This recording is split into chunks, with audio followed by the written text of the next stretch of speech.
오늘은 제가 강아지 다이어트 제대로 하는 법 알려드릴게요. 첫 번째, 살찐 것 같으니 저울 없이 눈대중으로 적당히 적게 주세요. 두 번째, 다이어트 중이니까 영양제도 챙겨주고 간식은 건강식으로 주세요. 세 번째, 다이어트에 운동은 필수. 매일 지치도록 산책을 해주세요. 혹시 이렇게 하고 있다고요? 그렇게 하시면 절대 안 됩니다. 어떻게 해야 진짜 건강하게 다이어트를 해줄 수 있냐라고 하면 진짜 이거 딱 하나만 기억하세요. 의 중요성을 제대로 이해하기. 안녕하세요, 바비 누나입니다. 어느 날 강아지를 탁 만져봤는데 얘 배가 왜 이래? 싶다고요? 그런데 보통 진짜 다이어트 해줘야겠다 라고 생각하시는 보호자분들 중에 90%는 잘못된 방법으로 하고 있습니다. 강아지에게 최소 하루 2끼는 급여할 텐데 아침 저녁 2번만 잡아도 한 달이면 60번입니다. 강아지 건강에 한 달에 60번 영향을 미치는데 잘못된 식습관이라면 말 안 해도 아시겠죠? 그래서 여러분, 밥을 뭘 어떻게 주느냐가 진짜 중요합니다. 오늘 영상 끝까지 보시면 강아지 다이어트 관련해서는 궁금증이 싹 사라질 거예요. 우선 대표적으로 잘못된 4가지 습관부터 말씀드려 볼게요. 첫 번째, 저울 없이 대충 눈대중으로 사료 급여하는 거. 혹시 여러분도 이 정도면 괜찮겠지? 하면서 눈대중으로 사료 주고 계시나요? 저도 밥이 이전에 강아지를 키울 때는 똑같이 했어요. 밥그릇에 이 정도면 적당하겠지? 하면서 대충 부어줬죠. 그런데 이게 진짜 큰 문제입니다. 우리도 다이어트 할 때 칼로리 계산하잖아요. 강아지도 똑같아요. 정확한 칼로리를 일정량으로 못 급여하면 다이어트가 될 리가 없죠. 두 번째, 영양제 챙겨주고 건강식이라고 간식 많이 주는 거. 우리의 다이어트 중이니까 영양제도 챙겨주고 간식도 건강한 걸로 줘야지 하시는 분들 많아요. 이거 진짜 함정이에요. 비만의 원인은 사실 엄청 간단해요. 쓰는 것보다 들어오는 게 많으니까요. 이건 무조건 진리입니다. 요즘 호르몬이 어떻고 렙틴이 어떻고 중요한 건 따로 있다고요? 저도 잘 알아요. 잠깐 사람 다이어트 얘기로 와볼게요. 저 안 해본 다이어트가 없어요. 저탄고지 다이어트, 탄수화물 사이클링, 키토제닉, 간헐적 단식 진짜 다 해봤어요. 그리고 성공도 해봤어요. 근데 유지가 안 돼요. 우리가 왜 실패하는지 아세요? 너무 많이 알아서 그래요. 좀 단순할 필요가 있어요. 이 방법 저 방법 돌아다니면서 다시 0부터 시작하니까 실패하는 거예요. 건강식이든 뭐든 칼로리는 칼로리예요. 그 가장 기본적인 상식을 부수고 덜 먹으면 안 빠지는 호르몬이 어쩌니 이런 말 때문에 다이어트가 더 힘들어지는 거예요. 세 번째, 운동을 과하게 시키는 것. 다이어트엔 운동이지 오늘은 평소보다 2배로 산책 나가자 하면서 무작정 운동만 과하게 시키는 분들 계시죠? 이거 정말 위험해요. 특히 살찐 강아지들이라면 더욱 그렇죠. 잘못했다가 관절 박살납니다. 생각해보세요. 헬스장도 처음 PT 등록하면 진짜 기초부터 배우잖아요. 오늘부터 100kg를 들어보세요. 이러면 바로 환불하겠죠? 네 번째, 의학적 상황 무시하는 거. 그냥 많이 먹어서 살찐 거겠지 뭐 하면서 넘어가는 경우가 있어요. 근데 이게 병 때문일 수도 있어요. 특히 갑상선 문제나 쿠신 같은 호르몬 질환 때문일 수도 있거든요. 그런 점을 몰라주면 아무리 다이어트를 해도 살이 안 빠지고 오히려 크게 악화될 수 있어요. 정리하자면 눈대중으로 사료를 줄여보고 미안한 마음에 건강식이라는 간식은 마구 주고 운동은 과하게 시키다가 관절 상하고 그러면서 정작 병적 원인은 놓치니까 살은 안 빠지고 건강만 더 나빠지고 이런 악순환이 반복되는 거죠. 그래서 어떻게 해야 진짜 건강하게 다이어트를 해줄 수 있냐라고 하면 진짜 이거 딱 하나만 기억하세요. 환경 설정의 중요성을 제대로 이해하기. 여러분, 저는 정말 확신해요. 이게 다이어트뿐만 아니라 삶에서 90% 이상의 실패 문제를 해결하는 진짜 답이라고요. 또 뻔한 소리 하네 하실 수 있는데 아니에요. 저는 지금 그냥 일반적인 팁을 하나 드리려는 게 아니라 우리가 왜 계속 실패하는지에 대한 근본적인 이유를 말씀드리는 거예요. 그동안 15년간 강아지 5마리를 키우며 정말 많은 시행착오를 겪었거든요. 그 과정에서 깨달은 건데 환경이 바뀌지 않으면 아무것도 바뀌지 않아요. 그럼 그 방법이 뭐냐? 여기서 질문 하나 드릴게요. 강아지 다이어트에는 먹는 게 중요할까요? 운동이 중요할까요? 한번 맞춰보시겠어요? 3초 생각할 시간을 드릴게요. 네, 맞습니다. 정답은 사람이랑 똑같이 운동도 중요하지만 먹는 게 훨씬 더 중요해요. 근데 그럼 강아지는 어차피 사람이 주는 대로 먹는데 쉬운 거 아니야? 하는 생각이 드실 수 있어요. 그러면 너무 좋겠죠. 전문가분들도 사람보다 강아지 다이어트 성공률이 더 떨어진다 라는 말을 많이 해요. 그만큼 많은 보호자분들이 해결하기 어려운 문제라는 거죠. 그런데 여기서 핵심은 먹는 것은 결국 습관이라는 거예요. 그리고 습관은 환경에서 나와요. 생각해보세요. 우리가 다이어트 할 때도 의지력으로 버텨야지. 하지만 결국 냉장고에 치킨이 있으면 먹게 되잖아요. 즉, 다이어트 실패의 핵심은 의지력 자체에 의존하기 때문에 일어난다는 거죠. 사실상 환경 설정이 거의 전부라고 해도 과언이 아닌데 말이죠. 강아지라고 다를까요? 아무리 적게 줘야지 다짐해도 환경이 바뀌지 않으면 계속 똑같은 실수를 반복하게 되는 거예요. 그런데 말이죠. 우리 다이어트 할 때 인스타에서 다이어트 보조제 광고 보면 진짜 효과 있어 보이는데 하는 생각이 들잖아요. 근데 여러분, 더 먹어서 살이 빠지는 약물이 세상에 있나요? 이걸 알고도 속아서 산 다이어트 보조제가 집에 몇 박스씩 쌓여 있어요. 아니 그런데 요즘은 있죠. 진짜 있어요. 먹는 약은 아니지만 오젬픽, 위고비 같은 다이어트 주사들 들어보셨죠? 근데 이것들의 원리가 뭔지 아세요? 결국 사람이 덜 먹게 만드는 거예요. 그게 뭐예요? 마법이 아니라 사람이 먹는 양을 줄여주는 환경을 만들어주는 거잖아요. 그 환경 변화를 통해 꾸준히 체중이 줄어드는 구조인 거고요. 그러니까 결국 환경과 습관을 바꾸는 게 핵심이라는 거죠. 제가 최근 1년간 운동을 일주일에 못해도 2번씩은 반드시 갔거든요. 어떻게 할 수 있었는지 아세요? 오늘은 운동 꼭 가야지? 이게 아니라 운동을 반드시 갈 수밖에 없는 환경을 마련했거든요. 퇴근하고 집으로 가면 절대 안 하게 돼요. 오늘은 좀 피곤하니까 하면서 눕게 되거든요. 그래서 퇴근 후에 바로 헬스장 가는 루트로 바꿨어요. 이렇게 하니까 유지가 되더라고요. 사람들이 시작이 반이다 하잖아요. 이 말은 틀렸어요. 정확히는 시작하기 전에 미리 행동을 정해놓는 게 반이에요. 헬스장에 도착하는 것 자체가 시작이 아니라 버스에서 내려서 골목으로 들어가 헬스장에 들렸다 집에 가기 라는 행동을 정해놓으세요. 그 자체가 결과를 결정하게 됩니다.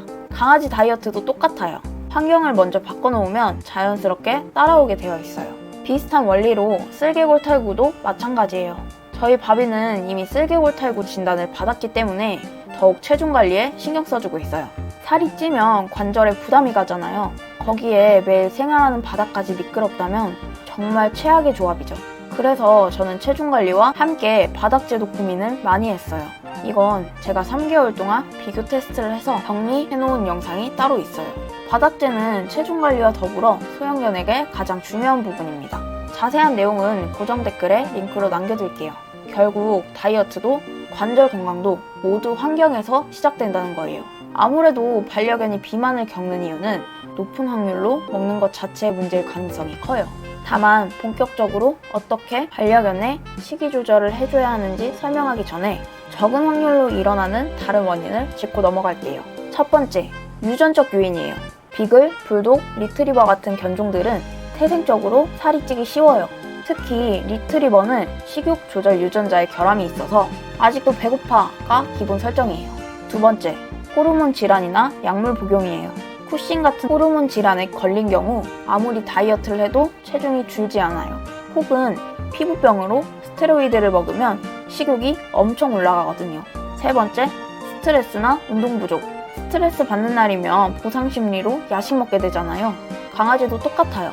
스트레스 호르몬이 식욕을 높이거든요. 그리고 운동이 부족하면 더러운 에너지가 남아서 살로 가게 되죠. 하지만 이런 유전적 요인이나 병이 아니라면 거의 100% 식단의 문제입니다. 실제로 집에서 바로 따라할 수 있는 방법을 알려드릴게요. 첫 번째, 사료봉투 옆에 저울 놔두기. 저울까지 써야 하나? 이런 생각이 드실 수도 있어요. 아니요, 다이소에 가면 5,000원이면 사요. 귀찮으신 분들은 쿠팡에서 7,000원 하는 것도 있으니까 제발 없으신 분들은 꼭 주문하세요. 인터넷에 강아지 칼로리 계산기 검색해보시면 정말 많이 나와요. 다이어트 필요한 아이들 권장 칼로리도 다 나와 있고요. 지금 먹이는 사료 칼로리 꼭 확인해보세요. 많은 분들이 대충 이 정도면 되겠지? 하면서 자율 배식 하시는데 그러면 절대 안 빠져요. 저도 바비 이전에 키우던 강아지들은 전부 자율 배식을 하면서 비만이 됐었거든요. 한 번만 계산해보세요. 진짜 충격받으실걸요? 내가 이렇게 많이 줬나? 하면서요. 혹은 반대로 너무 적게 주는 경우도 진짜 많이 봤어요. 두 번째, 화식 급여하기. 사료가 얼마나 고칼로리인지 아세요? 우리가 먹는 음식은 수분이 많잖아요. 국, 찌개, 과일. 그런데 건사료는 수분 함량이 10% 정도밖에 안 되거든요. 수분이 적으면 위가 덜 차니까 포만감도 적어요. 국밥 먹으면 든든하잖아요. 그쵸? 근데 사료 칼로리는 또 엄청 높고 그러니까 배는 안 부른데 칼로리는 쭉쭉 들어가는 거죠. 그래서 저는 바비에게 화식을 같이 급여하고 있어요. 근데 화식에 관해서 말이 정말 많더라고요. 화식을 옹호하는 분들은 사료를 거의 쓰레기 취급하시고, 사료를 옹호하신 분들은 또 화식이 입증되지 않았다고 하시고, 완전 극과 극이에요. 그래서 제가 관련 정보를 싹 다 찾아보고 공부를 엄청 했거든요. 딱 객관적으로 팩트만 알려드릴게요. 실제로 장수견들의 특징이 자연식을 했다는 인터뷰 자료가 많더라고요. 하지만 그게 꼭 화식만 좋다라는 증거는 아니잖아요. 일반화할 수 없으니까 실제로 사료의 장점들 또한 있어요. 영양 불균형이 보장되어 있고 바쁜 보호자들에게는 현실적인 선택이거든요. 문제는 일부 상업적인 부분이 있다는 거예요. 실제로 수의사들도 교육 과정에서 사료 중심으로 배우고 사료 회사와의 관계가 있기도 하고 말이죠. 그렇다고 또 수의사를 나쁘게만 보는 건 너무 잘못된 마인드 같아요. 당연히 일부 불성실한 의사가 있겠지만 그건 어떤 집단이건 마찬가지거든요. 하물며 수의사분들은 굳이 수의학과를 골랐는데 동물을 안 사랑할 수가 있을까요? 저는 강아지나 고양이 보호자가 아닌 수의사분들은 거의 본 적이 없거든요. 대부분의 수의사분들은 영양 불균형의 위험을 줄이려는 현실적인 조언을 해주시는 겁니다. 그래서 저는 많이 찾아보고 제 생각에 제일 괜찮은 사료와 직접 만든 화식을 같이 급여하고 있어요. 화식의 가장 큰 장점은 수분 함량이 높다는 거예요. 같은 칼로리라도 부피가 훨씬 크니까 포만감이 확실히 달라요. 그리고 자연스럽게 칼로리 밀도도 낮아지고요. 바비는 1일 섭취 칼로리에 맞춰서 사료 25g, 화식 55g 이렇게 두 끼를 급여하고 있어요. 무엇보다 바비가 훨씬 맛있게 잘 먹어서 좋고요. 극단적으로 가지 말고 균형을 찾는 게 중요한 것 같아요. 결국 선택은 보호자가 하는 거니까요. 또 간식에 대해서는 정말 다양한 잘못을 저지르는 경우가 많아요. 건강식이니까 괜찮다고 고구마 같은 혈당 폭등 간식을 계속 준다거나 반대로 극단적으로 간식을 아예 끊어버리거나 우선 저 같은 경우에는 간식을 최대한 적게 주려고 해요. 바비도 이미 익숙해져 있기도 하고요. 근데 평소 간식을 많이 먹던 아이들에게 갑자기 확 줄여버리면 엄청 때를 쓰거나 스트레스를 받을 수 있어요. 그래서 무조건 끊는다가 아니라 하루에 양을 정해놓고 주세요. 결국 들어오는 에너지가 사용하는 에너지보다 많으면 살이 찔 수밖에 없어요. 뭐 교육이나 간식을 많이 줘야 한다면 그만큼 간식 칼로리를 계산해서 밥 양을 줄이면 되겠죠? 간식도 탄수화물 위주의 고구마, 감자, 적희류 이게 특히 생각보다 탄수화물 비중이 높아요. 이런 것보다 당근, 오이, 수박, 수제 닭가슴살, 육포 이런 천연 재료의 수분감이 많고 칼로리는 적은 간식을 주는 게 좋겠죠. 그리고 시도 때도 없이 계속 먹이면 사람과 마찬가지로 계속 혈당이 상승해요. 채소 공복 시간을 확보해주는 걸 반드시 기억하세요. 마지막으로 규칙적인 운동이에요. 먹는 게 80%라고 했지만 그래도 운동으로 칼로리를 태우는 것도 중요해요. 여기서 팁 하나 드릴게요. 사람도 유산소 운동을 할 때 심장이 뛰고 호흡수가 올라가야 지방을 태우잖아요. 강아지도 그래요. 강아지 상태에 맞춰서 운동 강도를 조절해주세요. 그리고 적절한 근력 운동도 필요해요. 평지를 30분 걷는 것보다 언덕길 5분 걷는 게 더 효과적일 수 있어요. 단, 계단은 관절에 무리가 가니까 피하세요. 언덕길이나 경사로가 좋아요. 근육량을 늘려주면 기초대사량이 올라가서 다이어트에 엄청 도움이 돼요. 하지만 비만 정도와 관절 상태는 아이마다 다 달라요. 비만의 정도가 심한 아이들이라면 재활센터나 강아지 PT 전문가 선생님과 한번 상의해보시는 걸 추천드려요. 우리 댕댕이들은 음식이 줄어도 왜 줄었는지 몰라요. 간식을 안 주면 엄마가 혹시 나를 미워하는 게 아닐까 걱정해요. 그렇지만 오늘 영상에서 나온 내용처럼 결국 보호자의 행동과 습관이 강아지의 삶을 결정합니다. 보호자인 우리가 매일 하는 작은 행동이 악순환의 고리라면 반드시 끊어내야 합니다. 환경 설정의 중요성, 저울 사용하기, 간식 급여와 사료 급여의 방법까지 그 중에서도 특히 이것 때문이었나 싶은 부분이 있을 겁니다. 그렇다면 해야 할 일은 단 하나입니다. 그 부분의 환경을 개선하기 위해 지금 당장 실천하는 것. 그리고 한 가지 더. 같은 고민을 하고 있는 반려인분들에게 이 영상 공유해주세요. 여러분이 보낸 영상 하나가 댕댕이들의 수명을 바꿉니다. 단순한 공유가 아니라 실제로 여러분들의 주변 환경을 바꾸는 방법입니다. 오늘부터 여러분이 실천할 내용을 간단히 댓글로 알려주세요. 저는 오늘 우리 댕댕이의 1일 섭취 칼로리를 계산해 보겠습니다. 여러분의 댓글 하나하나가 다짐이 되고 다른 반려인의 실천이 됩니다. 마지막으로 영상이 도움되셨다면 좋아요와 구독 눌러주세요. 그러면 나중에 영상에서 다시 보고 싶은 부분이 생겼을 때 쉽게 찾아오실 수 있을 거예요. 영상 봐주셔서 감사합니다. 오늘도 댕댕이와 행복한 하루 되세요.